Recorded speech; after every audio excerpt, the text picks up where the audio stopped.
All right, this is the part I'm really excited about. I mean, this is what this team's all about, is the wheels, right, man?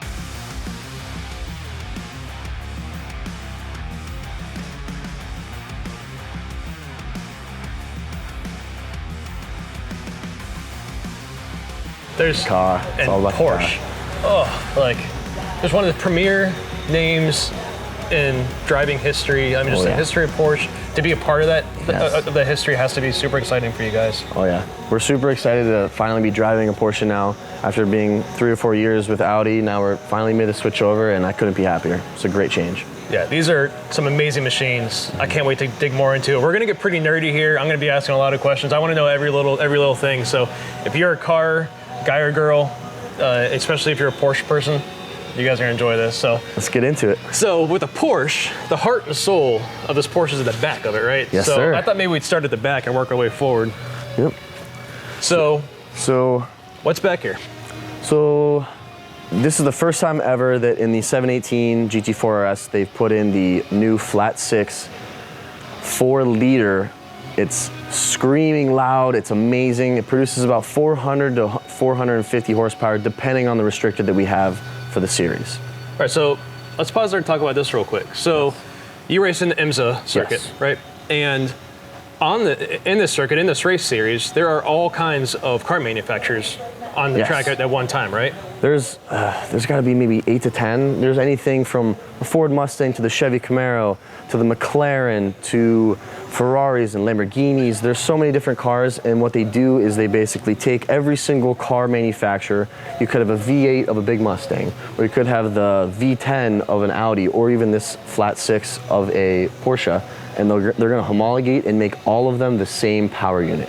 Wow. So you take a big V10 like in your Audi, which if you bought that new off the lot would have how much horsepower? I mean, I want to say maybe somewhere between 500 to 600, I'd say. And they're going to tune that down so that everybody racing on the track is equal. Yes. Right. Yep. So and actually even with the Audi, that's an all-wheel drive car, but the race car was only rear-wheel drive. Rear-wheel drive. Yep. So yes. So even with that, all the now this is a GS car, right? Yes, this is a GS class car in the IMSA series. And then you have another car, which is in what class? So the other car that we're going to show you guys is the 992 Carrera Cup Car. Okay. So you guys are racing 2 different classes this year. That's a first for you guys here, right? Yep. That's really exciting. Can't wait to do that. That car is going to be rocket ship, but this is our main baby right now. Yeah. All right. So you said we got the flat 6, right? Flat 6. Flat 6. 4-liter. Is this, is it naturally aspirated? Yes, naturally aspirated, no turbos or anything crazy, so it's amazing what Porsche can get out of this 4-liter flat 6. Yeah, because come over here. Because even when you look at how little the engine is and how much room is even back here, it's pretty amazing how towards the middle of the car they're able to get this engine. So people, when they see, most of the time when people see an engine behind the driver's seat, they say it's a rear engine car, but realistically it's actually a mid engine. So they're trying to put most of the weight, because the engine's the heaviest part of the car, they're basically putting that weight in the middle of the car so it basically counteracts all the instabilities of being unbalanced. Yeah, I can only imagine what this thing's like in the turns. Oh, it's incredible. I mean, the last race, what was your fastest turn that? I think the fastest turn, we were going through the bus stop or the newly Le Mans chicane at Daytona. I think we were probably somewhere between 90 to 100 miles an hour through there. Wow. It was incredible. That's amazing. And that's a left turn, straightaway, and a right turn, all within a amount of 3 seconds. Jeez. Just the amount of traction and power and everything that this has to be able to put down, it blows my mind. It makes me excited. So, is there anything else back here that you want to point out? So you have your typical street car things. You have like your fluids. You have your coolant and your oil, and then right here is when you kind of get into the super techy race components of the car. So the shocks of the car is what we do to kind of fine tune how the car really takes a set and puts down power, and how the car's balance really takes place. So those are sensors? Yes. So basically, it's something as simple as you can literally take here to the shock canister and you can click it. So there's kind of a science behind it. If you want the car maybe softer over the bumps, like in Sebring, we're going there Sebring in the next week or two for some testing. it's naturally very, very bumpy. So we're gonna maybe try a little softer setup, but then if you have a softer setup to go over the bumps, the car is gonna be a little bit more wishy-washy. Right. So we're gonna be going back and forth between giving up that nice smooth ride for that hard platform of stability. Yeah. So everything in this car is give and take. If you make one thing better, you're probably making something else worse, and back and forth. Right? Absolutely. So right now, even if you see this right here, to give up one thing to show another, you can actually add rear grip by adding more wing. But when you take wing away, you actually create more of a straight line speed, but you lose it in the corners. So that's another part that you kind of give and take. You lose top end speed, I would imagine, more. The more wing that you have, you lose top end speed, but then if you take wing out, you gain that top speed back. But then you're also sacrificing grip in the middle of the turns. Right. This is actually a wing that actually does something. When you see the guy driving around town with a giant wing on his Honda, nope, doesn't looks do cool, anything. buddy, but this one actually does some work. Oh yeah, definitely does work. So as we kind of move forward, you had mentioned this in the street car version. So this is literally the same car that comes off the line from Porsche. Yes. But then they strip a bunch of stuff out and put a roll cage in? Pretty much. So you can, if you wanted to, you could go to Porsche and you could buy this car, just a street model. Okay. And you can, what they do is they basically take the whole chassis off the assembly line, they'll strip some parts out, or actually they won't even complete the finishing the parts, like putting in the dash and the carpeting and all the fancy Alcantara and whatnot, but it's just funny looking in there and seeing the dash. It's so bare. The same dash. There's nothing to it. I mean, the dash is the same dash that's in the street car, but then you look at everywhere else and there's nothing. There's no carpet. Nope. You see white paint everywhere, which is crazy. That's the tub of the car. So you can also see that you have our helmet blower here that kind of keeps our driver nice and cool. And then you see our beautiful steering wheel. It's a Formula style steering wheel that doesn't have the top of the steering wheel like a normal bus wheel would. That comes off to a total Explorer. It does come off. It is paddle shifters. We have the PDK just as the same as the GT4 RS Clubsport that you can buy from the street. It's a beautiful piece of machinery, I will say. It is. I think I'd like you to get in there and kind of give us. There's so many knobs and buttons and things in there that. For sure. Let's have you get in and show us. So it's a little bit tight, as you can see right through here, kind of climbing in. So I kind of have let's see how you get in this thing. I kind of have like a system to kind of how to get in. All right. Hey, I'm going to get groceries. I'm just going to hop in my car and climb in here like a monkey. So we see right here we have our seat belts. That's a big thing. Always drive with seat belts on. So, and what's your rubber bands here for? So right here we have surgical tubing to basically pull the belts apart. So instead of when you're trying to get in, imagine when you're trying to get in a car under pit stop when it's all timed, it's super fast. Imagine the seat belts are in the seat and you gotta the seat belt's under me, I gotta get up and get the seat belt out. So you don't ever have to worry about that. So these surgical tubes basically pull the seat belts out of the seat. So when you wanna buckle in, you kind of just pull them up. And then we have magnets up top to kind of keep the belts out of the way so they're not falling behind the seat or anything. So yeah, now that we're all locked in, you have the excess seatbelt, you kind of just pull, tighten yourself in. So yeah, our steering wheel is pretty simple, but it is really complex because it's literally the heart of the computer. So right now we have 8 different buttons on the wheel. We have our radio and our pit speed limiter, our drink button, and then we have basically a button that acknowledges all the things that come up on the dash. We have this mark that'll basically reset the fuel cycle because in IMSA we do have to fuel cycle the car one time at least. And then we have our full course yellow button right here. So that'll basically put the car to 60 miles per hour. So we can't be, because there's people on track fixing either a barrier or getting a car out of the sand or something. So that's something as well. And then if you look over here, we have our typical street car shifter, basically putting the car in park, reverse, neutral, and drive.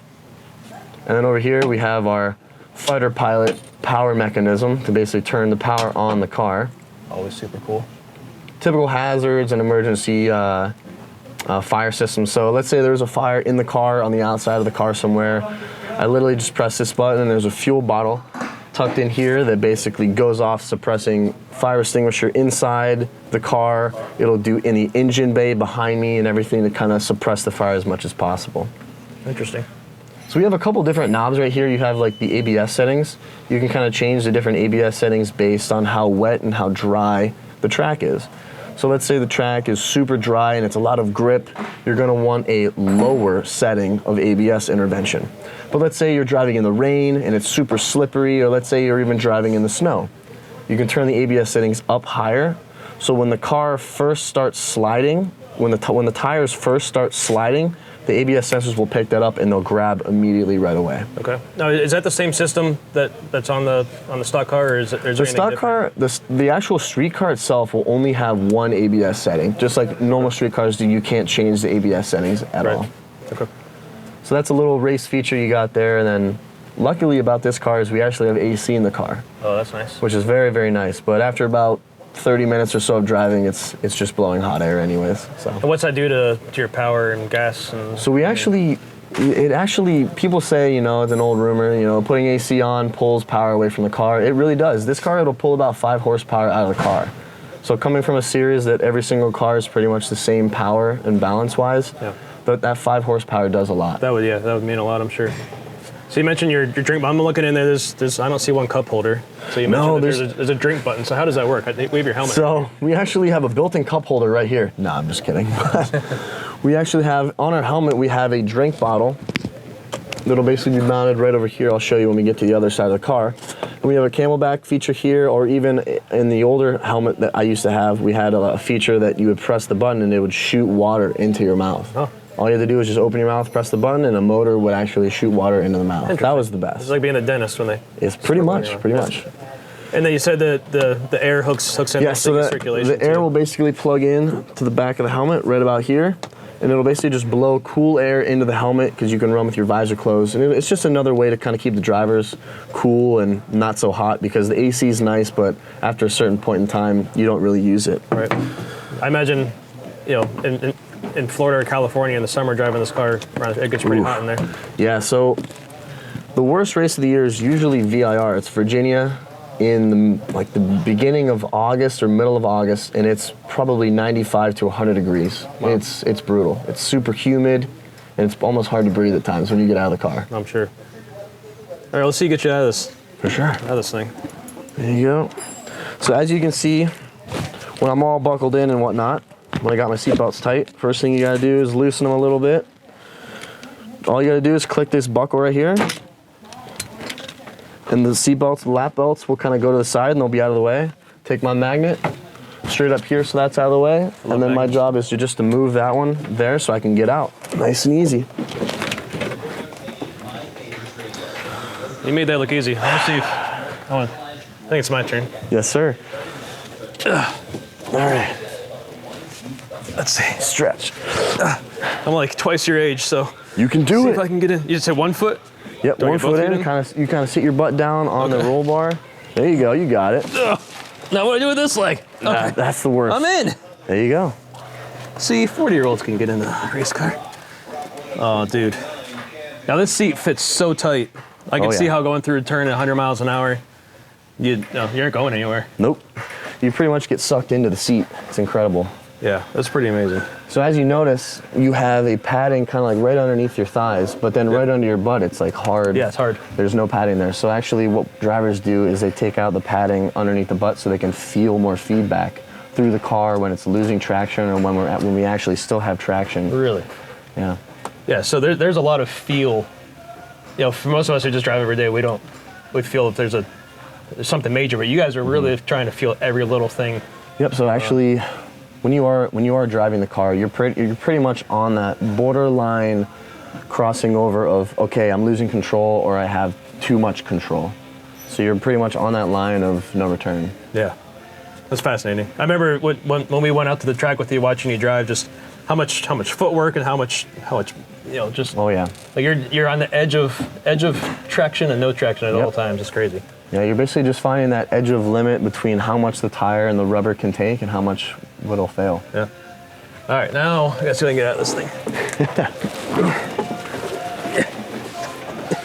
Oh, very graceful. Oh, well, I still gotta do this. There we go. Well, if you need a third driver, at least I can get in. There you go. We're gonna be at the next race. There's always that option. So I'll bring my helmet. Yeah. All right, so now moving around to the front of the car. Yeah. So this is one of the cooler parts of the car. Usually the front part of the car is where the engine bay is, and then in the rear is where the gas goes in. But for a Porsche, our fueler actually jumps up on the front of the hood to put fuel in the car. So there's traction tape here. Yeah, we have like some sort of like almost like sandpaper tape, so where the guys can basically get like a nice grip with their shoe and get on.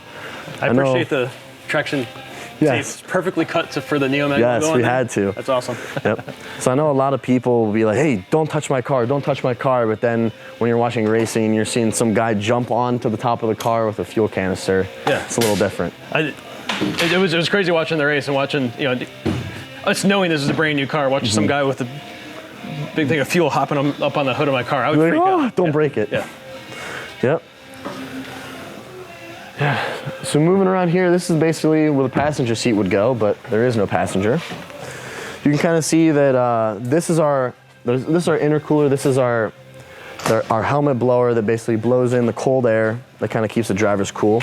Kind of have all of our system software, the Delphi units and the MyLap system and all the different things to kind of keep the car running. And how does the series know when you cross like the finish line? There's basically these 3 different GPS sensors, and it'll basically tell you like when the car crosses. It'll be a live timing and a bunch of different things to kind of go across with that. And then you can see here we have our ballast box, which holds additional weight, or we can take that weight out to go along with the BOP, as we talked about earlier, about how to make all the cars the same. The cars have to weigh the same too. Yes. So the cars either weigh the same or they have similar power outputs. They basically have this algorithm that basically says, if let's say you weigh 190 pounds and I weigh 160 pounds, but I'm not as fast as you, basically there's some sort of algorithm that they do to kind of make it so it's all equal. So are they changing weights depending on drivers too? No, it's not depending on drivers. It's about the actual weight of the car and how fast the car is. I got you. Mm-hmm. Interesting. And then one of the last things you see here is really inside here we have our V-Box system, which is basically IMSA's sanctioned video system that you have to have 2 cameras in the car. One is basically showing the driver, and then the other camera is shooting out the front of the car to basically see incidents that happen, or even me as a driver, I can learn from things that happen. So when we discussed earlier about how I can kind of learn from mistakes, or just kind of even learning from what I need to do to go faster, this is a huge tool to use, is looking at video. Yeah, I'm sure. Absolutely. The same thing as when we go shooting at the range, we'll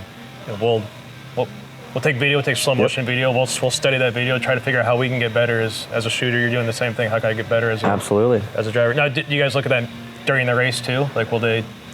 So there are some cars that will have live telemetry, and you can actually watch it live feeded, but we do not actually. Okay. Mm-hmm. So I think one of the last things I want to talk about is the wheels, tires, and brakes. So you guys have to, from what I understand, you guys have to run the same brakes? So Michelin supplies us with our tires for the race weekend.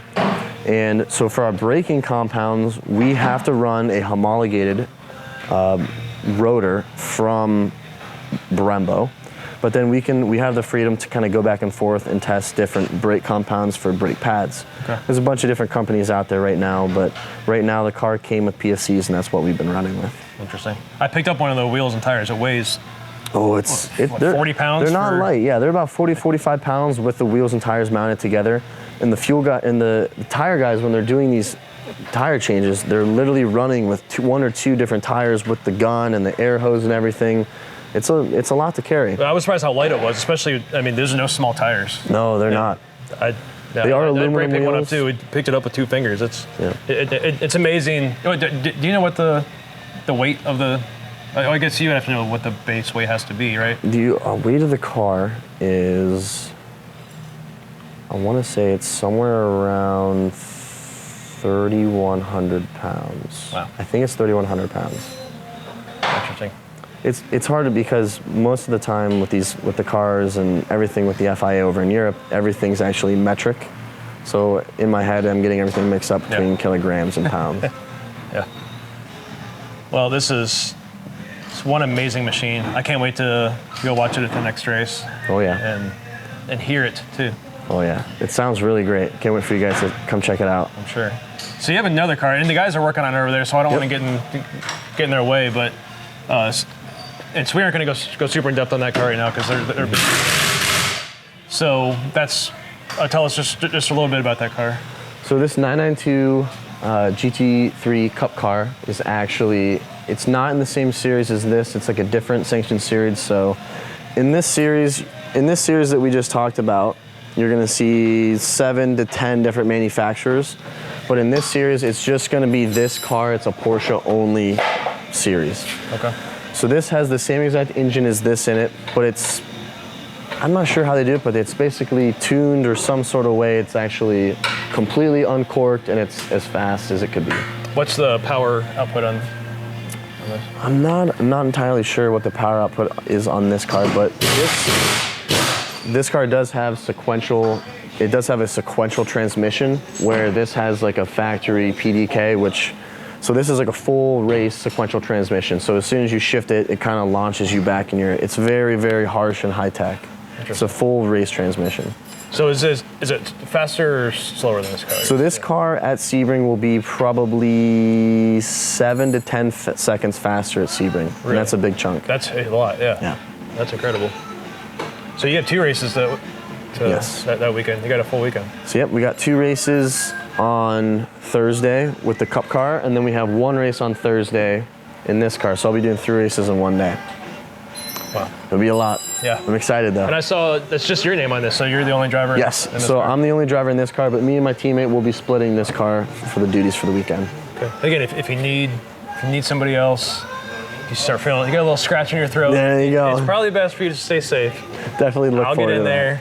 Don't worry about it. I got it. You're gonna be putting poison or something in my water. It's a good idea. Dusty, write that in your notes. Got it. Yeah. Yep. Poison Michael. Poison Michael. Well, awesome. Thank you so much for this, and thank you for the opportunity for us to be a part of this, to see our logo on this car, especially watching on TV on the track. go, We were all McCann! sitting in our shop watching that race. It was incredible just to watch you guys work.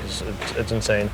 But to see our logo on this car is a lot of fun. No, it's really nice to partner with you guys. I'm really looking forward to this year and the years to come. Yeah. Well, thanks, bud. Thank you. We'll see you at We'll see you at the track. Yeah.